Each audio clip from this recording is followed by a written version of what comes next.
So with Easter this Sunday, I wanted to share with you what the Bible tells us about this special day. First, we go to John 3:16, which tells us that God so loved the world that he gave his only begotten Son, that whomsoever shall believe in him will not perish, but have everlasting life. And with that, with the theme of sacrifice, we get this letter from Paul in Ephesians 5:2. He tells us to walk in love, just as Christ also loved you and gave himself up for us, an offering and a sacrifice to God as a fragrant aroma.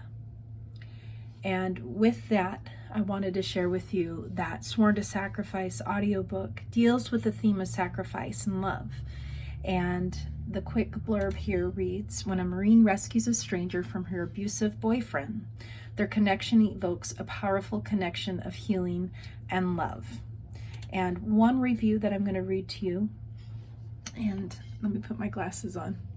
A well-written romantic book about overcoming trauma through a seemingly situation that brings two random souls together. A promising premise and setting for a good story. Already in the beginning, there's a hint of what's to come. His gaze flicked her way. She saw something in his face that made her heart tap wildly. Compassion. Such a spark after a devastating trauma is rare in life. For that, the book deserves 5 stars. And this memorable dialogue sums up the story. You're not damaged beyond repair. God loves you. With him, we are never too broken. And this heart of yours is meant to be protected and cherished. The plot starts with more telling over showing, but then flips, letting us know the lively characters through their actions. At some point, Jenna says she loves to write, but she's not good at poetry, making me feel the author citing herself within her imaginary main character. Brilliant. The author knows how to tell a story, and her talent deserves a read.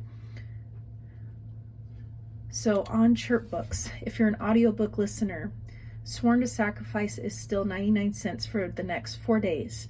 And this is a romantic suspense dealing with a Marine who rescues a stranger from an abusive situation. So it's a more serious romance. It's the only serious, very serious romance that I've written, but it is so full of hope, despite the tragedy, despite what she's been through already. She has this hope and this compassion that overwhelms her. And so I hope that you get a chance to listen to it and that you enjoy it. And I hope that you have a very happy Easter.